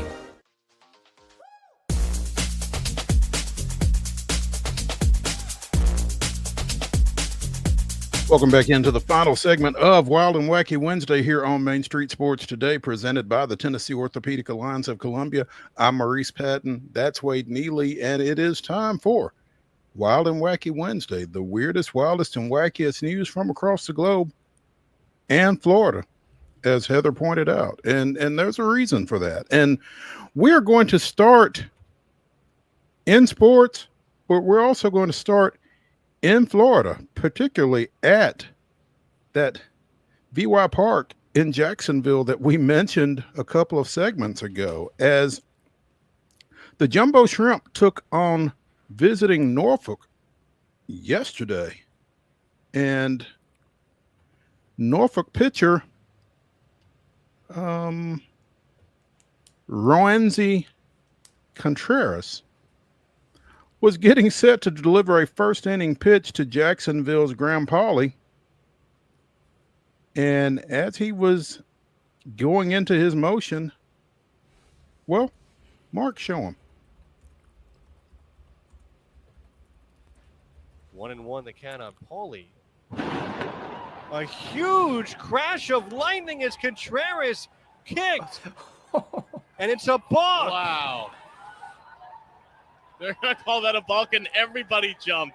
Mother Nature gives Jacksonville a run. It's 2-1, and Norfolk is arguing the call, but I don't know how you could argue that. Unfortunately, it's unfortunate timing. I don't think I've ever seen that before. Wow. I mean, that was a humongous roll of thunder, as if Zeus was throwing a thunderbolt in the vicinity of this ballpark, and the entire ballpark jumped up. Everybody jumped, including the pitcher. Unfortunately, the pitcher can't jump in the middle of his delivery. It's a balk. Wade, I don't know that anybody would have said anything if the umpires had just waved that off and said time. But, I guess by the letter of the law, that was a balk, and they called it, and Jacksonville's runner from third scored on the play. But Norfolk did wind up winning the game 9-5, so all was well. But and Contreras worked 5 innings, gave up 3 runs, and got the win for the Tides. But man, that's a tough way to give one up. Tough way to give one up, and you're right. I don't think anybody would fault the ump for letting that one slide. Maybe have a little grace there, especially because you jumped 2. 2 for flinching right there, and he flinched just like everybody else. Love everything about this, though. Love the Tide's social media. They said Mother Nature and the Shrimp are in cahoots. Tonight will be the night we overcame the Thunderbalk. And then I was salivating thinking about my play-by-play chops there. That's what you dream of as an announcer, and the guy delivered there in spades with Zeus throwing the thunderbolt. That's about as wild and wacky as it gets. We're already wild and wacky talking minor league baseball, so anything kind of goes. And yeah, everything about that delivered. Sorry for the pitcher, tough luck, but what a crazy circumstance.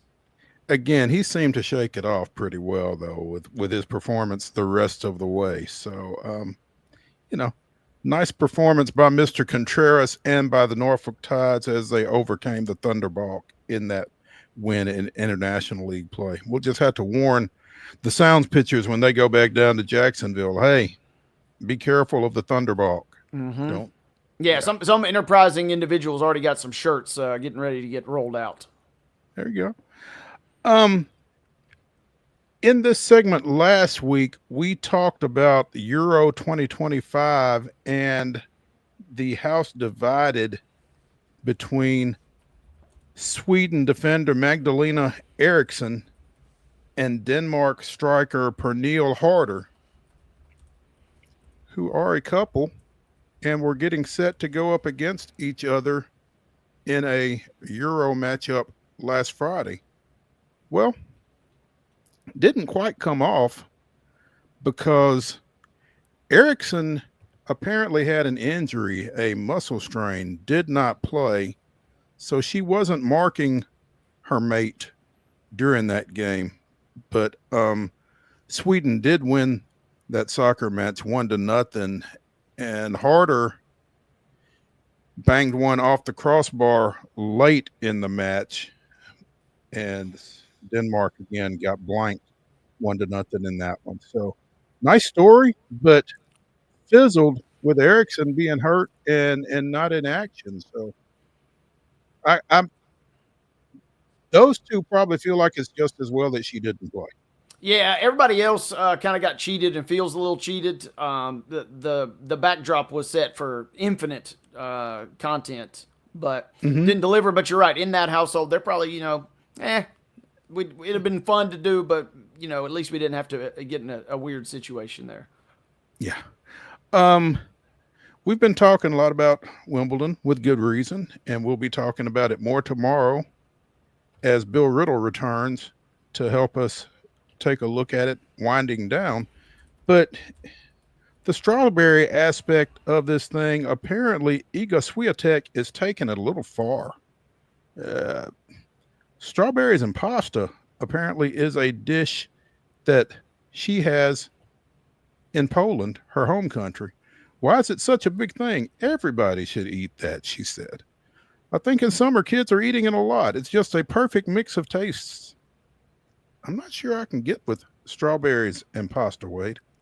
Yeah, I would try it just because I'm weird and I try all sorts of different things. But my initial thought was you better be real careful. They're real particular about their traditions and things over there at that place. So be careful. I'd be willing to try it. I don't know if I'm gonna go out of my way to prepare such a concoction, however.